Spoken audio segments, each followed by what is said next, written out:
Okay, we're going to resume. Let's just start from the top. Good afternoon. Welcome to Sarah Smith's Go Team meeting, where we'll follow the agendas. It's been emailed to you and publicly noticed. I'd like to remind everyone that this is a meeting of the Go Team. Only members of the team may participate. Any members of the public present are here to quietly observe. Members of the Go Team, please identify yourself and speak. I, Ben Miller, am pleased to call this meeting of the Sarah Smith Go Team to order at 3:34 p.m.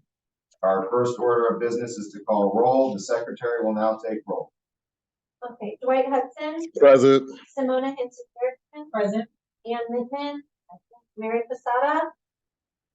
Present. Jennifer Chestnut. Present. Carla Lamar. Present. BJ Osi. Present. Ben Miller. Present. LaQuisha Smith. India Mario. Present. This team will only be able to take official action if a quorum is present. And is there a quorum present? Yes. Awesome.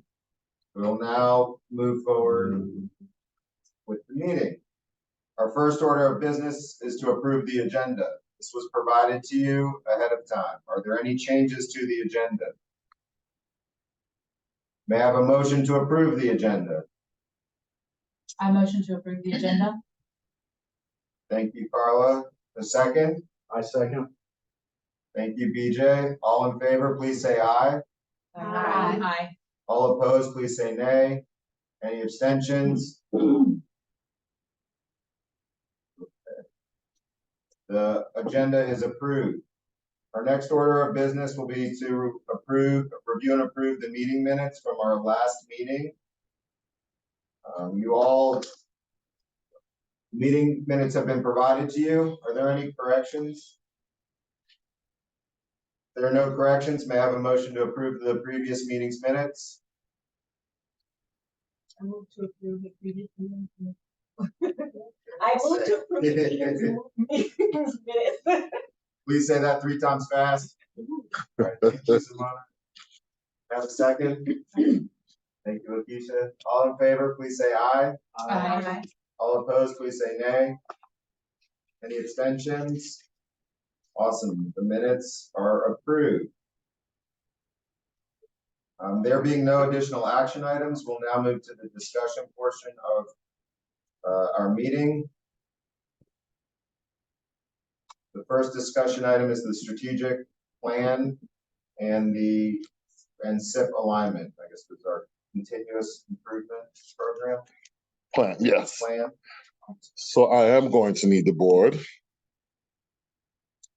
I hope this doesn't mess us up. I am.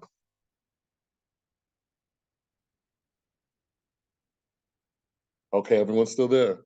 So our strategic plan is the guide for the work we're doing in the school by monitoring the plan and ranking priorities. We've done all this work last year. This is our continuous improvement plan. We reviewed this last week, as a matter of fact, as well, or the last time we met. So the timeline is fall 2021. Originally, that's when the plan was developed. Then summer 2023, school leadership completed needs assessments and defined overarching needs for 22-23. August 23, school leadership completed the 2023-2024 continuous improvement plan. Then we are on number 4, where we utilize current data. The Go Team will review and possibly update the school's strategic priorities and plans. So this is where we are, utilizing that current data. And then before winter break, we will take action votes on the strategic plan, priorities for 24-25, and preparation for budget discussion. So this plan is the guide that guides, pretty much walks us through what we'll do for the year. So the current strategic plan, continuous improvement plan, needs assessment, SMART goals, action plans, and then the strategic plan alignment and update is what we'll be looking at, as well as the map data, and we'll use a data protocol to do that. So the current strategic plan, if you could, I'm sorry. If someone could pass these out, there's the strategic plan rankings and We also have our last plan on there. We should have 2 sheets each. Okay. That one, yeah. So you can give someone that second one.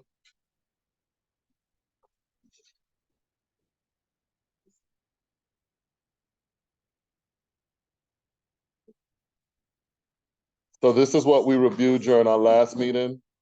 It's still kind of small, but better than looking at the screen.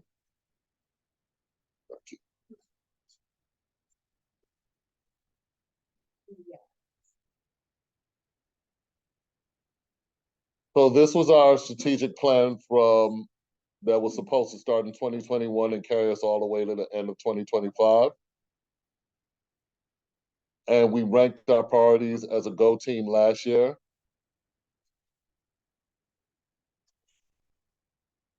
And that's the second street that we're looking at.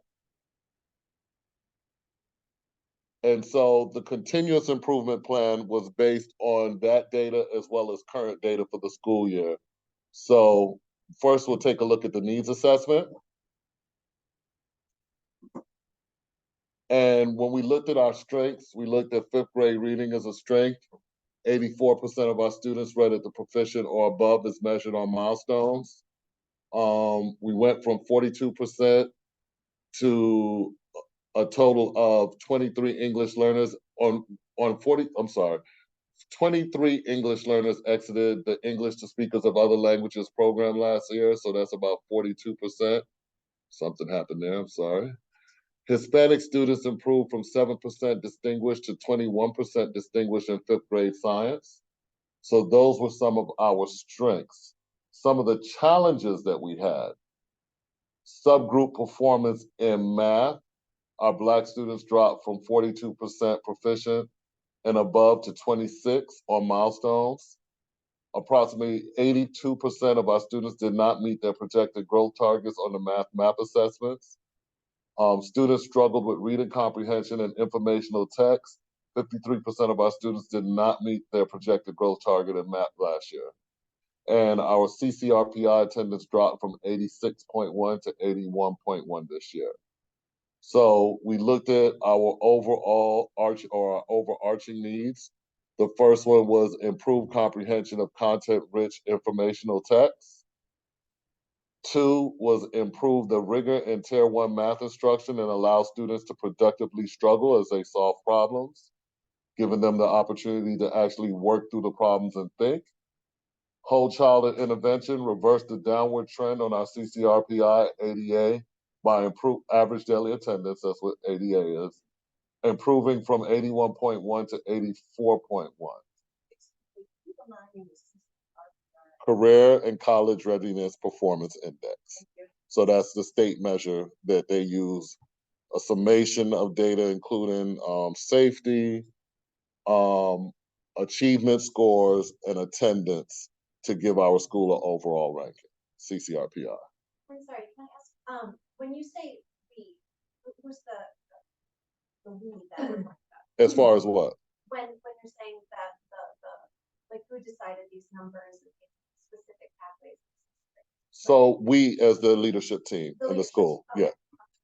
So this when they talked about on the chart during the summer leadership, this was some of what we did. And then also as a team, we sat down and talked about this data, discussed it, and looked at where we were growing and we needed to grow and where we need to move. And all of the issues and concerns when we talked about strengths and challenges, that was discussed as a team, and we kind of worked together to put this together. The building that have not turned in report cards, please do so at this time as I'm exiting the building to drop them off at CLL. Again, any staff who have not turned in report cards, please do so at this time. Thank you. So our overarching needs and SMART goals, we discussed this last week, last time we met. But these are our goals and how we're going to monitor the progress, mainly using MAP and learning walks and focus, learning walks, observations, and MAP as a progress monitoring tool to see how we're progressing through this information. May I ask, in elementary school, what is considered CCRPI attendance? So it is, the students cannot miss more than 10%. And so out of 118 days, any student that misses over 18 days, that goes against our score. So Their daily attendance at school is considered their attendance towards. that's part of it, because once we have them here, we can teach them and get them what they need, regardless, we can, even if they need extra support and so forth. But what you find is as children miss a lot of school, their scores and their ability to score as high and be successful diminishes as well. It's like you'll see both lines just do a decline. So, okay, so our action plans. Did we talk about this last time? That the K through 3 teachers will implement foundations with Fidelity. So this is looking at our literacy plans. Implement PLCs with Fidelity, focusing on reading for meaning. So in our PLCs, we talk about reading, we talk about text. Ms. Chestnut at the beginning of the year went and pulled different texts, informational texts that match the standards that each grade level is doing, so that we have more informational text. Because when it gets down to college readiness and not just being prepared for an assessment or like the milestones, because I think it's only about 50%, when you're looking at actual college readiness, we have to be equipped to read informational text. That's where our students need the most support. So we really want to focus on that. Utilize content-based nonfiction text to build background knowledge and address reading opportunities.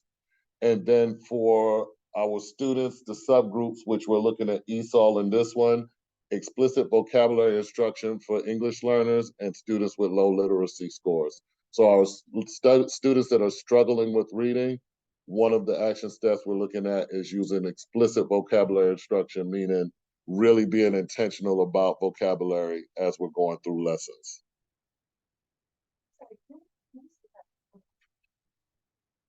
Mhm. What's the title? So Title III is English learners for like the ESOL population. So when we look at the budget and we see some of the teachers, or sometimes we looked and we see, oh, they were funded by ESOL or funded by that department, that's the Title III. So that's why we had to make some shifts, because like you'll see some of our DLI teachers, remember when we looked at the budget, some of them were half funded by the school and half funded by Title III. That's because that Title III money goes specifically towards helping English learners that are struggling with the language. So that piece is there. So, okay. Anything else on this one? Clarifying, when you talk about implementing the PLC and doing that, is that when, just so that everyone's on the same, it's when all the grade level gets together with instructional coaches? Mm-hmm. And is that like data driven? Okay, so you're all sharing similar data, so that. Yeah, we look at map data, we look at GMAS data when we have it. Recently, 3rd through 5th grade did a narrative writing assessment. And so look at that data. We also look at classroom assessment. Look at things and try to. And then all of this was shared with the staff during that fall break again. So we kind of brought this back and said, hey, this is what we're looking at, and these are some of the things that we need to do. And we're now looking at numeracy, which is the math portion. Provide professional learning and guidance in PLCs regarding contextual problem solving, conceptual understanding, and productive struggle. So these are the shifts that have been occurring in math for a while, and that the GADOE has implemented, and really looking at our students working through problems instead of just being given the answers, and just giving them more contextual real world problems as they're solving math. So not just 2 + 3, but maybe looking at tiling something. If you have to get tile for your kitchen and it's this amount of square feet, using the problems in a realistic manner. Monitor the implementation of contextual problem solving, conceptual understanding, and productive struggle. So when you hear about the team, all of us going through classes and observing and leaving notes and talking to teachers, that's part of what we're doing. We're monitoring to see how it's going, giving feedback and pointers, so hopefully that people can grow in the areas. Implement PLCs with fidelity, focusing on lesson internalization. So still the same thing. If the teachers aren't getting that opportunity to sit down and go through the lesson and talk about what the misconceptions can be, where students might misunderstand, and think about ways to correct, think about questions to ask during the lesson, those are all things. And then please chime in. I know you will, just chime in. And the last part is for our Black students, which we saw that we had a drop in that area. Utilize manipulatives to support Black students in moving from concrete to representation to abstract. And that's a way to really solidify math in our heads. And it works for everyone. And we're doing this school-wide, but it's also part of what we're doing to help our Black students and raise that achievement gap. So we had someone come in, 2 weeks ago? 3 weeks ago, from the state, when they did not from the state, from the district. So when they came in after school to a faculty meeting, and everyone worked on using manipulatives and strategies from moving from that concrete piece of having that in your hand to representational to abstract to where you start to get it conceptually. And they showed the ways that we can walk through that. And that's for all teachers, but that's just one of the strategies that we're using too to help improve the scores in the groups that are not doing as well. So doesn't this math intervention or reading intervention have a place here? It does. It wasn't listed here, but that is part of what we do as well, with the intervention. And thanks for saying that, during that 30-minute block and having those extra 30 minutes. So the students that need the most help go with specialists, and they do the math with them, while the teacher should be working in small groups to attack any needs that the students need within the classroom. So there's one group that's pulled out that needs it because they scored low enough to get that extra help on math. And then another group that's not scoring as low, but the teachers are working with whatever skills they're trying to build them up in and help them achieve better. That was it for that page. Anything else? Okay. So attendance, the whole child intervention team will meet weekly to discuss student attendance. That is going, we just decided because the training didn't come out for whole child and intervention yet. That training is happening. Well, it's happening tomorrow. So in the meanwhile, we just said we can't wait, and we started back doing care teams until they give their training to start talking about which students need help, which students need support, because we weren't willing to just wait until the training came, but then the training is going to be this week. So we'll start the actual whole child and intervention team, which is a little bit different than care team. Care team focused on behavior, data, and achievement. But it didn't have all of the people involved that needed to be focused on that. So now we're meeting with the intervention team as well as the team that's looking at behavior and attendance, and everyone is coming together to make sure that our students are successful. Hopefully that's going to help us wherever there's a need, provide that need for the students so that they can be in school having their basic needs met. Provide monthly incentives and promote good attendance throughout the school year. So Ms. Porti has taken that on and gives out awards every week at the end of the week for the homerooms with the best attendance. They get a little poster or sticker on their door. They get a quick 1-minute dance party, just little things to motivate them to come to school. And we know that at this stage, we know the parents are the ones that are really responsible for getting the kids to school, but we still want the kids to be excited about coming to school and feel that energy. And some things were raised, and we're going to look into some ways to address it to make sure that no one is singled out for having to miss if they're sick or whatever, but we're just really pushing attendance and coming if you can. Ensure that students with over 8 absences during the first semester have an attendance plan. So that's where we'll work with the whole child and intervention team to do that. And then ensure that our students, Black students with over 8 absences during the first semester, have to fix that, have an attendance plan. So attendance, so when we looked at the groups, like when we broke it down and looked at overall attendance, which groups had the lower attendance, that was the Black students had the lower attendance. It can. It definitely can. Not saying that's the only thing, but it definitely can have an impact. What does an attendance plan look like?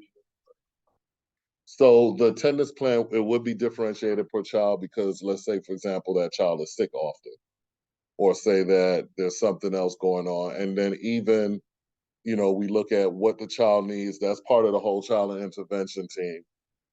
It could be anything. The child is nervous about school, so they feign illness on a regular basis. And so it's getting to the point of addressing what the specific needs are of that student. And that's part of what the whole child and intervention team's responsibility is, get down to the root cause of why this student is absent and then address those needs so that they can hopefully come to school.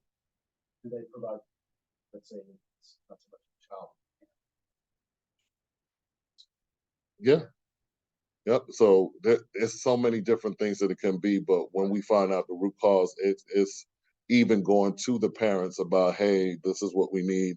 And then, we're sticking with our attendance letters because Georgia is compulsory after first grade. Attendance is compulsory, first grade and above. So, and if they're in school, if they're missing those days, we talk to them too, whether it's pre-K or kindergarten, about the days that they're missing. But legally, you have to be in school. Is that akin to like truancy, right? Mhm. The old school one? Yeah. But not quite the same because a lot of times they're with the children, but the truancy officers are older kids that are just really leaving out or not going at all. So now review the priorities and goals in your strategic plan and the information and goals on this continuous improvement plan. Reflect on if updates are needed, reflect on if updates need to be made to the strategic plan. So that's the first thing that we need to look at.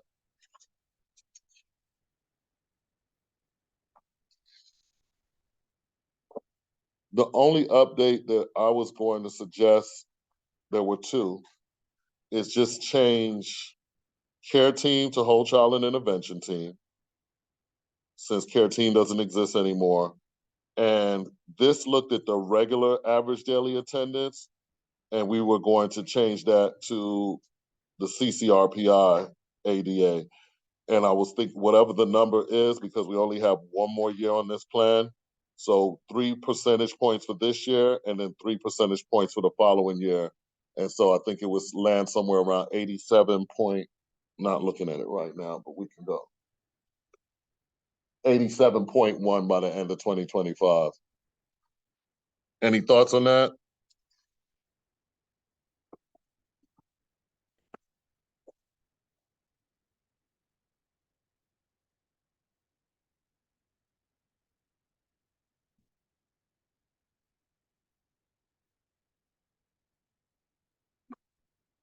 Are all SIP goals reflected on our strategic plan and priorities? We've gone over this so many times. On this one, the last box at the top right.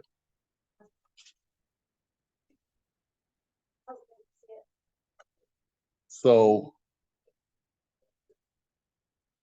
because the goal on that is to improve the ADA.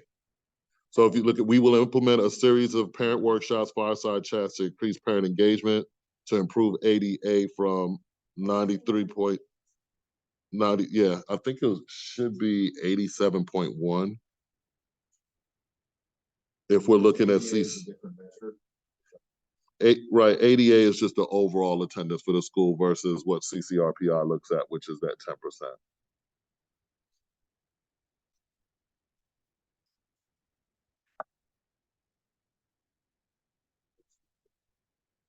Right.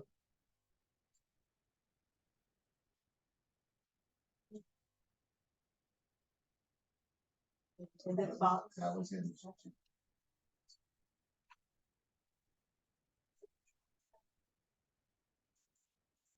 Mr. Hudson, in this last box, you're saying to cross out these numbers and go from 93 to 8.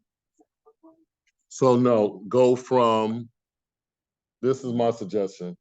This year, we're starting with 81.1 with the goal of moving to 84.1 by the end of this year. Remember, this plan is a multi-year plan. So if I figure that if we move from 81.1, move 3% this year, and then move to 87.1 by the end of 2025, it seems like it's an obtainable goal. At least that's what we'll strive for.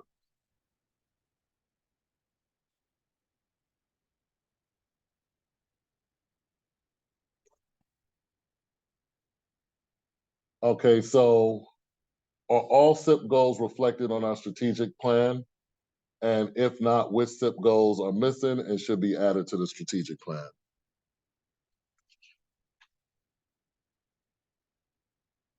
We can, that's these three well, those are actually the action steps. So here are some of the goals.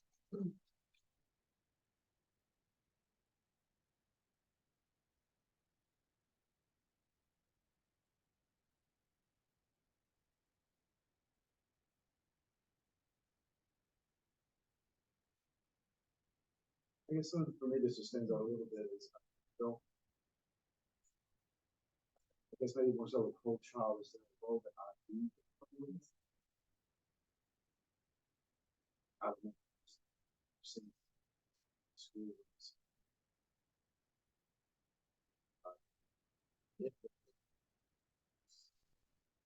You're talking about in the whole child one, an intervention team? I would guess, yeah, with whole child, is there anything that The problem is that was the care team, so it's really that. I hear what you're saying, but it's really about is there something going on that this child needs more than academic support? Like medical support or home life support, or am I right? So that was the care team. Right, But and now, it's called the whole child. so now we're adding in intervention. The whole child. So Upshaw's team, if anyone is familiar with Ashley Upshaw and what she does, she works, she's working with MTSS, same thing Corey Madlam used to do, which is MTSS, when it was created, SST, was created to keep minority students, student support team. And then it evolved into MTSS, multi-tier system of supports, in which moving from those two, there's basically the same thing. The goal was to keep minority children out of special ed when it first started. Because what they found in the past in Georgia was that Hispanic and Black children were being like railroaded into special ed without trying interventions or anything else. So they do interventions, see if they work. If that didn't work, you go to another set of interventions, monitor the data more, and hopefully, as you do that, before you get to the end, you find out, okay, this is what the child needed, and they don't end up going to special ed. But if there's a case where the child needs to go, we've implemented a series of strategies and worked different ways to make sure that we're working the best to keep that child out of special ed. But if they need those additional supports, then they get the supports that they need. So now that team is now meeting with the care team, which is the nurse, the social worker, the counselor, the parent liaison, some administrators, some teachers sometimes, to really say, these are the needs. And teachers also can refer the children to us. So let's say, for example, and if y'all need more information or I'm give too much. Let's say, for an example, we have a child whose mom has cancer or is ill. That's something that the whole child intervention team will address, or the care team used to address, because that child is dealing with insecurities and problems at home that are greater than just school. So trying to give support to see how we can address and help that student. Or say a parent lost a job, finding the social worker may say, hey, here are some resources that I can send you to so you can get what you need to get. And so we can give you some help for food and with any food insecurities that exist, or anything that we can, need to support your family for a while. Could be, there's a variety of things. So think of all the things that our children are dealing with: the loss of a parent, the loss of a family member. Those are the type of things that the whole child intervention team will help with. And hopefully through helping with that, also help improve the average daily attendance. All right? All right.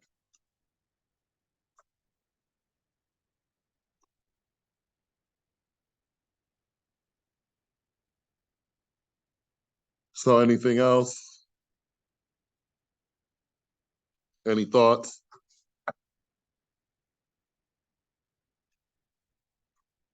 Okay. My lens that I'm looking at this through is that all of this is happening in the school, and how are we conveying that to like, the community as a whole, so that everyone can be involved. So it's not just, you know, when our kids are here, this happens behind these walls, and then they go home and it stops. Like how is So- that moving across? The whole, the care team as it functioned, Like, It- some math literacy. so those are things that are shared, like not only in Go Team and PTO meetings and things of that nature. The care team part aspect of it, when we reach out, once we know a child is suffering or going through something, we address it with the parents as well. And find out more information, because that's where we start. So then it's like, let's find out what does that child actually need. And the same thing with the different areas. So we've been responsive. You know, we sat and we looked at even gifted and how can we push our high achievers, looking at the growth, how can we push our high achievers and our gifted students to perform even better than what they're doing now? Because one of the areas we see is that the growth is not where it needs to be when we looked at that sample. So what can we do as a school with gifted? How can we push those high achievers to excel even more and raise their level? So we're looking at everyone. We're looking at enrichment, we're looking at remediation, we're looking at the students that are right on track.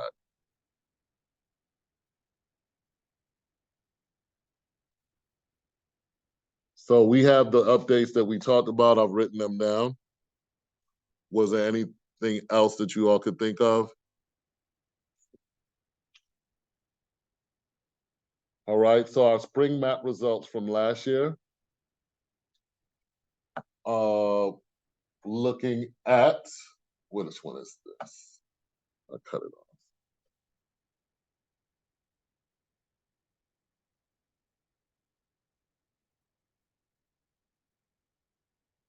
Okay, so this was just overall. So just the map growth achievement overall. As we say, we want to be proficient and distinguished. And these are areas where we are proficient and distinguished, and this is just overall, but we'll get down into the specifics. So when we look at our spring map results from last year, the map is on top. So proficient and distinguished, we were at 33% here, the second grade. We had a nice jump in third to, what is that, 43%. Then here, fourth grade, 35%, and fifth grade, 40%. So these came pretty close to what we earned on GMAS too. So that's why we use this as a progress monitoring tool to see how we're growing and developing. So looking at reading, it goes up by grade levels. So as you see in second grade, where they're learning to read still, we're at what, 46%? Then in third, we jump to 51. Fourth, we jump to 55. And then fifth, we jumped up to almost what, 60%, 61%. And so this was actually when they scored on milestones, fifth grade actually scored higher in reading than what we have here. So we've been using them as the model and help, you know, talking about what they did and had the teacher stand up in front. And mainly they talked about using nonfiction text and reading throughout the day in the different, so using social studies text to read, science text to teach reading, and like not treating reading as a separate thing, but using it throughout the day to help with learning to read nonfiction text. And also document-based questions. And anything else, Jennifer? Anything else you would add? Just reading as a whole, document-based questions, nonfiction text, reading throughout the day, reading throughout the curriculum. Content-based text in science. math, Mhm. and social studies. And interactive reading, and in the younger grades, guided reading and phonics. Okay. And then also which grades? K through 2 with, well, the codable readers, K through, really first. first through, We have access to K. okay. Sorry, can we talk about the math? Mm-hmm. Because we just talked about all this stuff. And math, we're doing a lot of internalization in the PLCs. The teachers planning, a lot of the things that we talked about were like lesson internalization, planning together, which is the same thing that we're doing for reading. Really trying to get a grasp on the new standards. One of the difficulties was going through a lot of the activities. So Ashley Barnett, our math coach, went through a lot and was selecting different things out of the plan that teachers can use. But Foundation has recently helped with just making things a little bit easier for the teachers by also making copies of all the worksheets and things that they need and turn them into actual workbooks for the teachers, because there isn't, the textbook we have is supplemental, which textbooks are always Right. supplemental, but even more so this year because the standards are new. So the textbook companies haven't caught up to the standards. So in the past, you can have, a little bit more alignment between the standards and the textbook, but with them being so new, the textbook companies truly weren't ready. So we're actually supplementing a lot of what happens, and we're doing those things in different lessons. Anything else to add about math? Right. I mean, I think the biggest thing is that the district has really tried to support teachers. Like, I've been in the district 16 years, and this is the best rollout about 15 years. They really trained teachers last year when the shifts would happen in the standards, and then the learning plans are there. And then for most grade levels, you have to answer them from the plans that the district provides that come from the state. And then we really spend a lot of time like talking through those plans, like the date, like what does this lesson look like? How do you implement this before the teachers ever get students with it? Because it is. And sometimes they also, many times, not sometimes, they will take the assessments beforehand and talk about, okay, what kind of mistakes may our students make on this and why? So they address those misconceptions beforehand. And sometimes they take that before they even start teaching the unit so that they can go in and actually watch for that as they're going through the lesson. So we've really been heavily focused on math, so much so that we need to kind of lean back towards ELA some more. But there's so much, there's such a climb and just a struggle with the new math or the new standards, and just making sure that we address the needs of the students in that. So yeah, well, the shift has also really been to get students thinking about math in a different way and using manipulatives to solidify their language. So it's when we visit classrooms, like we can see how hard the teachers are working to make those shifts. We go in classrooms and the majority of kids have manipulatives in front of them working on things. We just had that great professional learning a couple weeks ago around manipulatives. Manipulative, but yeah, just and really getting kids to like persevere problem solving and make sense of it and see why it's important in the real world. It's not just about 23 times 4. Like, where would you see that? Like, here's a problem where you have to figure out why you might, need to buy 23 4-cent candies, and like, why would that even matter? I mean, what if you only had $10 to pay for it? Like, what would happen if you got the cash register? So, I think it's making math a lot more interesting. So it's okay to struggle. Yes. Yes. And the way that you get it is not the way you get it. It's not the way you get it. But if you all get the same answer, it doesn't matter, which is very different from the way I do it. And not even if you get the same answer, but also if you're able to explain how you arrived at your answer is important. So we did a really nice training last week on mathematical modeling, and that was for the entire school, K through 2 and 3 through 5. We had them separate. So K through 2 did the morning, 3 through 5 in the afternoon. And I sat in on that training, and they gave them some good challenging problems that would engage them. So take, for example, there was a amusement park, and they gave them the figures of how, what was it? The cost of the ride, the amount of maintenance it needed, the hours that it was open, how many that could ride, and they were in charge of a company that had to decide which 3 rides are they moving to the new carnival because they're cutting costs and they want to take the most profitable rides with them. So you see, that's a lot of deep thinking, and it's not just about 3 times 4. Even though they're doing that and they're doing addition, they're using it in a real world scenario so they're able to apply math to real world. And that's like one of the biggest shifts in math right now. And that's part of what people struggle with because, you know, we're used to being teachers in general. We're used to being in front of the classroom, being the givers of all knowledge, but now they're asking us to be more guides to help and support them and then fill in the gaps where they're needed. There you go. Are math exemplars still used? Yes. And on the green end is gate. So Gate has their classroom, the Google Classroom. So when students are early finishers or they've already met that standard, then they have their classroom where the kids can go into that room as well, into the Google Classroom and do additional assignments that should expand upon what they're learning in the classroom as well.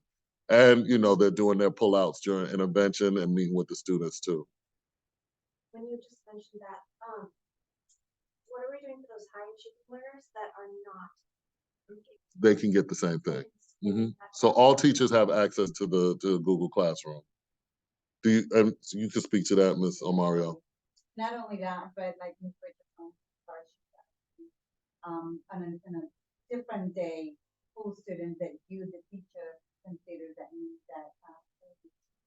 that not necessarily are. We're always looking. Okay.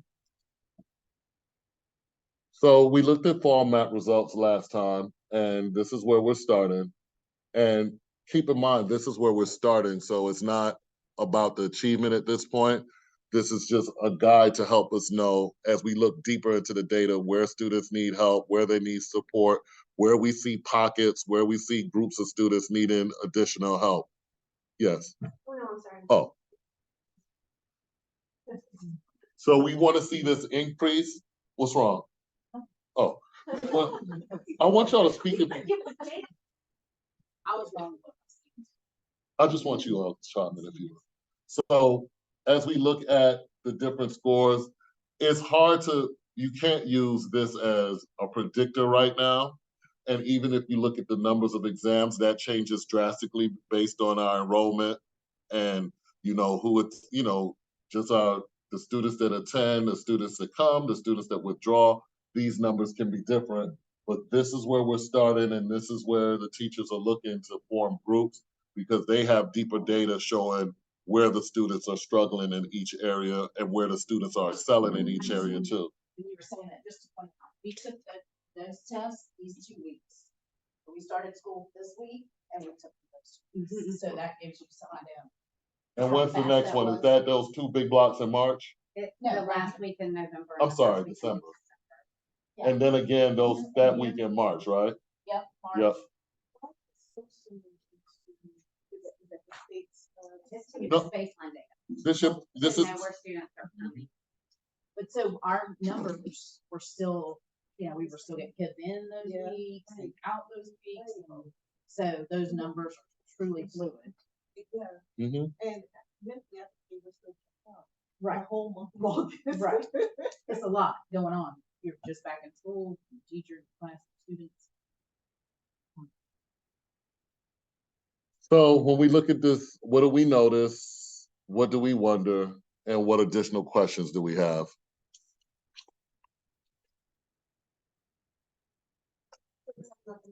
We're talking about, yeah, just a map in general.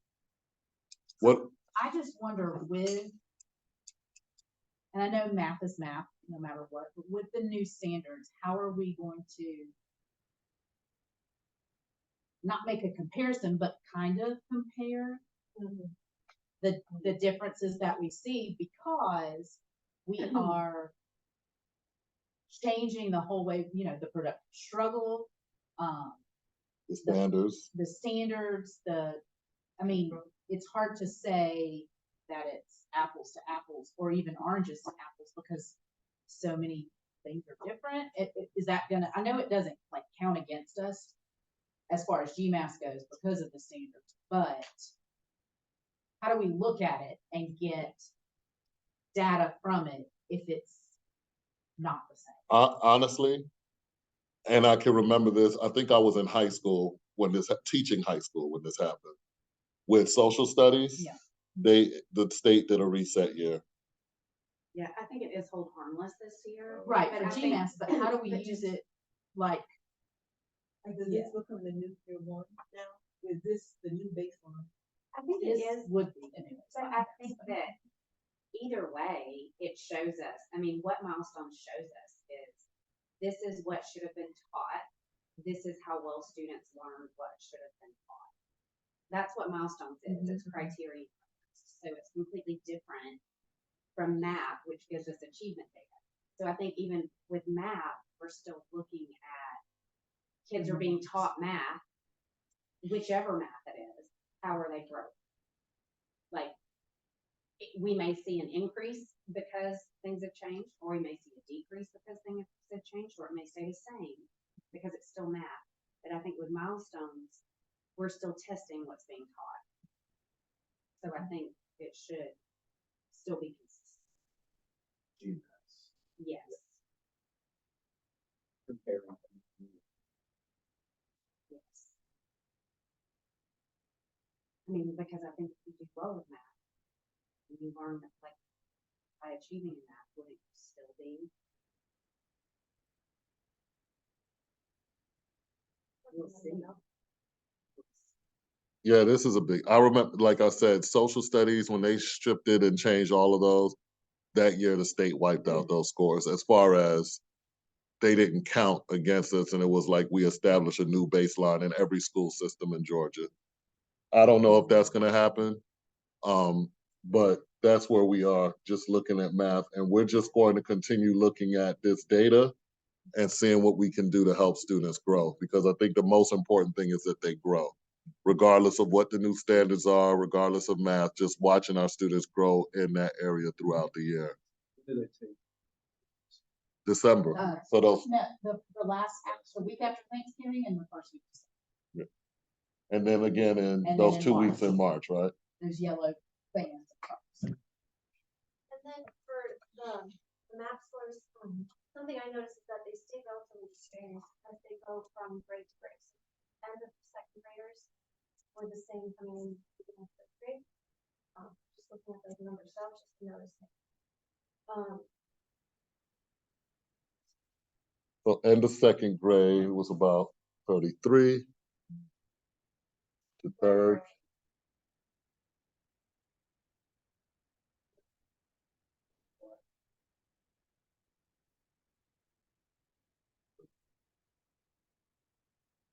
About what, 49, right?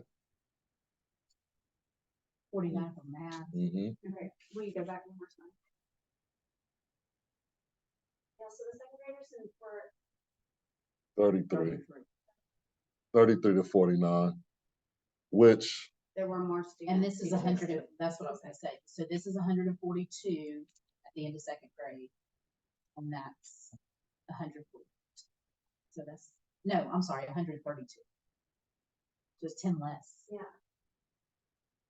No, so that would be something to look at. So if we could like see that next, like, I don't know if there's a way to do that, but like it would help us see what left and what came in and look at those numbers.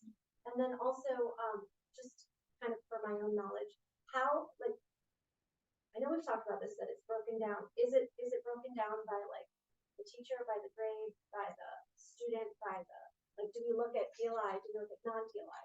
Compare those, do we compare, and so that's all your, that. We could, yeah, we can look at all that. We can look at just about Okay, yeah, okay. We can break it down in so many different ways because we have access to some other graphs. And we do look at, okay, how are these students compared to these students? How were they last year to this year? And Subgroups.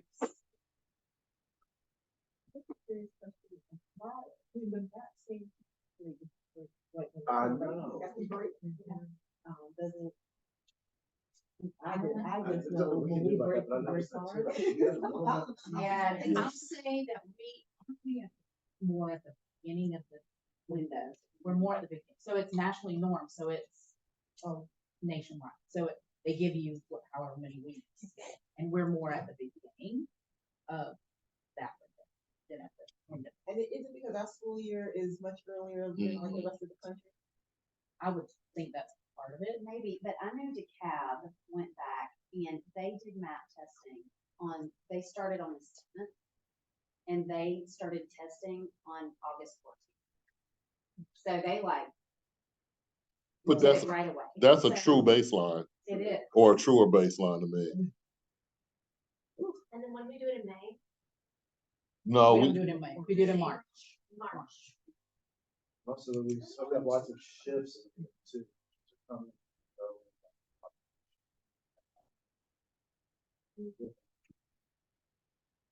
So we learned some information just on Monday. This is the student at the same RIT score at the same time of the year in that same grade level. So they're comparing them to that exact same type of student at that same time of year with that same and where they're going to be. And so even though it's not at the end of the year, understand that what we do, really one of the main things we want to focus on is the student growth. So what does their growth look like? So they have a growth target for every period. And we want to know, are they meeting their growth target? Are they growing?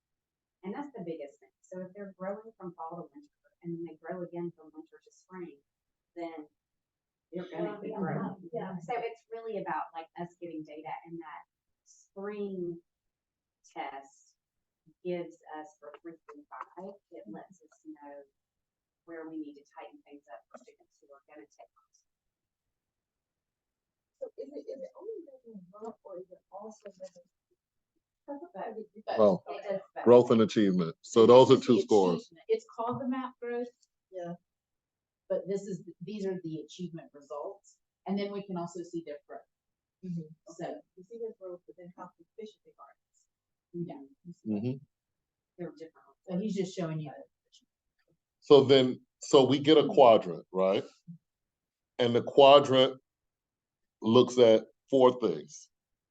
And what I always tell teachers is I like for the students to be above the line, because in one quadrant here to the left, you have low achievement. To the right, you have high achievement. And then below the line, you have low growth and you have high growth. So when you get a student, they're gonna be where they are, right? What you really want to see is, even if they're low achieving, they may be a student with special needs or have challenges in math specifically. Even with that, you want to see them go above that line and show high growth, regardless of where they started with achievement. So you can have lower achievement, but be on that upper end and have high growth because you started at the 20th percentile and you've moved up to the 56th percentile, so now you're above that line. So that's what we like to see throughout the year, and it's a more accurate, or I would say a fairer way to look at how the students are growing within the school. Because if we just look at achievement, a special ed teacher or a teacher that's teaching students with special needs is not going to have the same score as a teacher that may have gifted students. But how are they growing those students is what we really look at when we have conversations about the data. So then if you have a student that is growing, but they don't break into second, the proficiency is what, like 70% or so? So when you look at the percentiles, you're looking at the 50th percentile. Don't look at it as grades, but look at it as the percentile. And if they're at the 50th percentile, they're really pretty much average because they have that many students behind them and that many students in front of them. So we don't look at it like, oh, my child only had 50th percentile, he's failing. No, you're about right in the middle of where you should be. So anything that pushes you over into the higher range, that just is continuing with your achievement and your growth.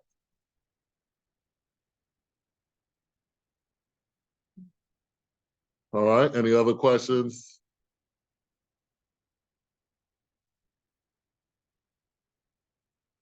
So a quote by Robert J. McCain: strategic planning will help you fully uncover your available options, set priorities for them, and define the methods to achieve them. Where we're going, at our next meeting, we will discuss how our data is aligning to our strategic plan and determine if we need to make any adjustments. Before the end of fall semester, we will take action, vote on ranking our strategic priorities for the 2024-2025 school year. And you'll let me or the chair know of any additional information you need for our future discussions. That's not it. And I want to jump to one other thing. Give me 1 second. I'm going to unplug for a minute so I can go into my email.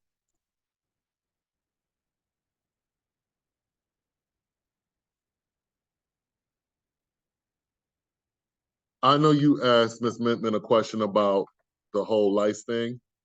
Let me get back to you with that. But we did speak to our epidemiologist. The district has an epidemiologist, and there is a protocol with it, which she has shared with Nurse Stacy for moving forward. And I think it's probably the same parent. Nurse Stacy is reaching out to that parent or has already reached out to her.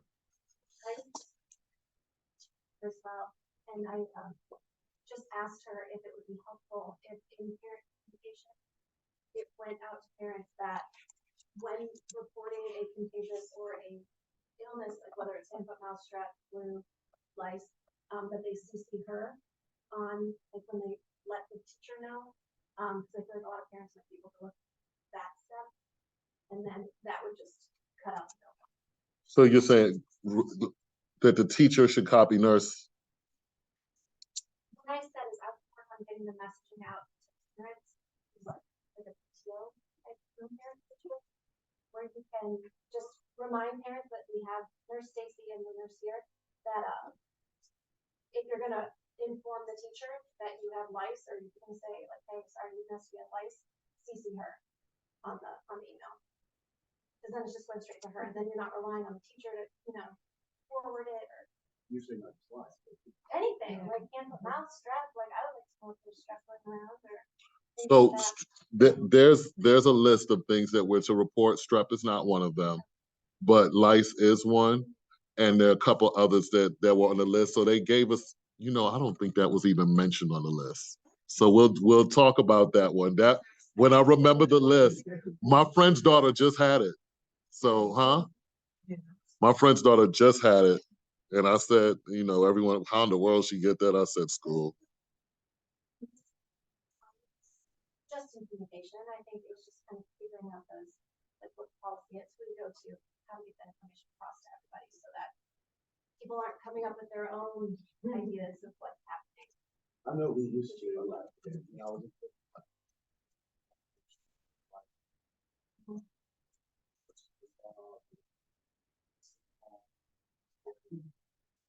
Name the child. Yeah, because you don't want to do that.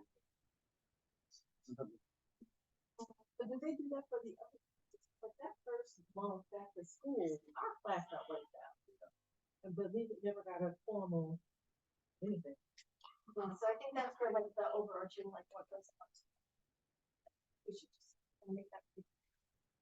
So parents. I'm sorry, I rebooted my computer. So now that's my phone. It rings to the computer. I usually shut this off. Okay, last thing, team. Congratulations. I'm writing to inform you that Sarah Smith Elementary's Go Team has been selected for the Outstanding Go Team Award for 2023. This award is designed to recognize a Go Team that has demonstrated a commitment to creating a culture where teachers, parents, and community members actively and authentically participate in school-level governance, fostering innovative ideas to increase family and community engagement and student achievement. Go teams were evaluated on the following criteria. I won't read the whole list, but commitment to leadership, develops a strong community involving a range of stakeholders, encourages two-way communication. Your team has modeled excellence in being committed leaders involving a range of stakeholders in the decision-making process, promoting two-way communication, being exemplars for hybrid meetings, and increasing student achievement. We thank you for the work you have done and look forward to the work you will do for all students and their families. So, the award will be presented on November 11th, but we have to include some accomplishments of what we did last year. This is last year's work, 2022, 2023. Some things that we did last year to include in the brochure. I got this on Monday. It's due today. So,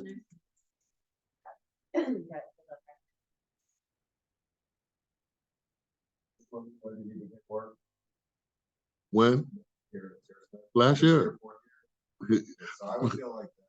Maybe. I suppose that's. The same thing I was gonna say. So, I mean, but last year, I did put down like helping me get acclimated to the school and community. Oh, did that document go out to everybody?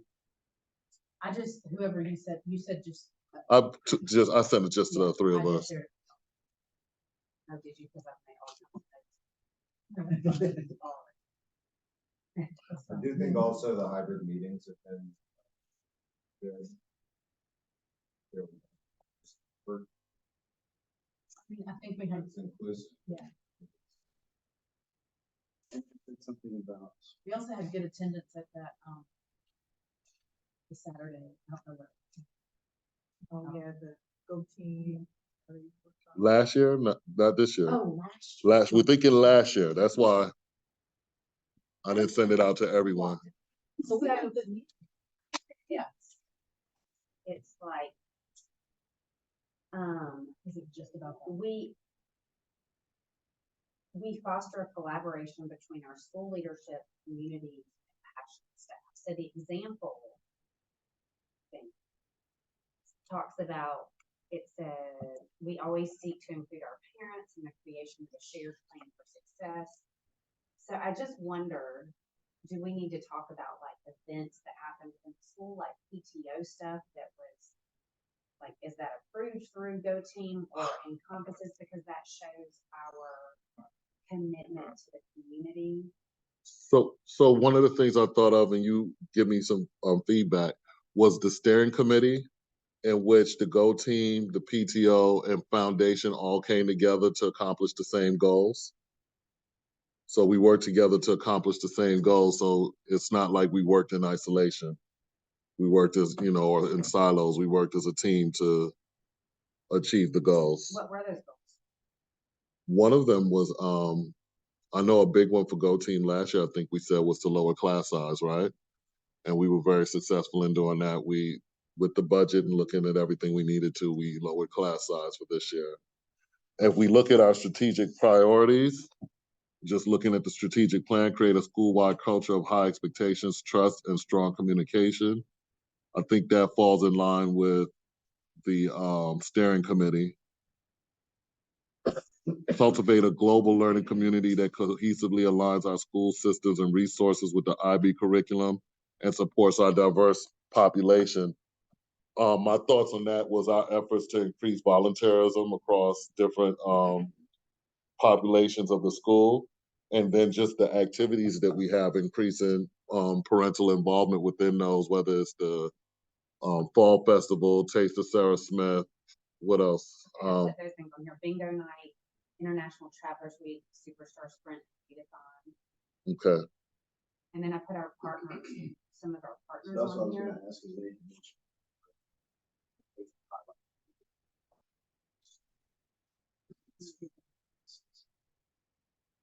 they. Yeah, tangible example. That was a good example. Yeah. That's a really good one. See, that's why I needed y'all. Yeah, it came from Friends Helping Friends, came from me, and then it got executed. Yeah. So that's an excellent one. Is it Pink? It got a name this year. Pink Space. Thank you. With friends. Yeah.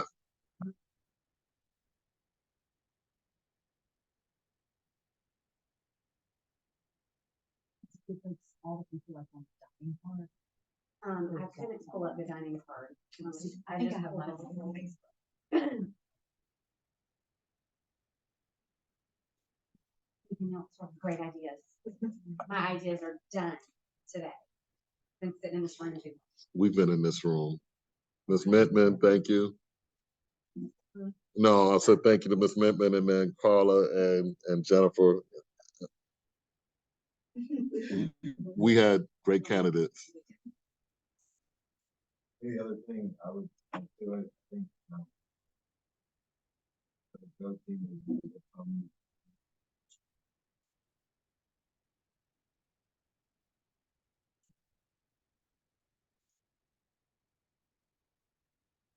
Mhm.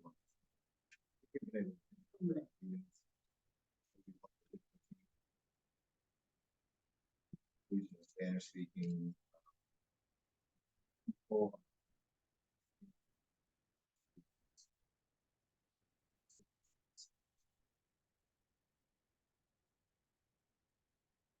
me, that's high performing. Of the school culture or the school community.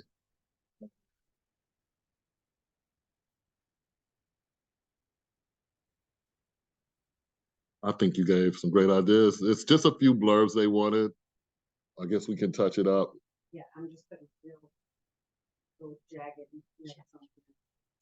Did they come give you a plaque or something? Big check. I hope the Go team gets a big check that we could use. I think it's gonna be at the APS Awards, and I don't know how it works. It's on November 11th, so we'll see how that goes. But great work, especially for our first year together. It's a Saturday? That's Oh, we have to adjourn. Reached the end of our agenda. Is there any additional business at this time? There being none, may I have a motion to adjourn the meeting? I make a motion to adjourn. Thank you, Jennifer. May I have a second? I second. Thank you, BJ. All in favor, please raise your hand. All hands are raised. Thank you, everybody. The meeting is adjourned. Thank you, everyone. Sorry for the technical difficulties to those joining us online. Thanks for having us. Good work, everybody, and congrats on the award. Thank you.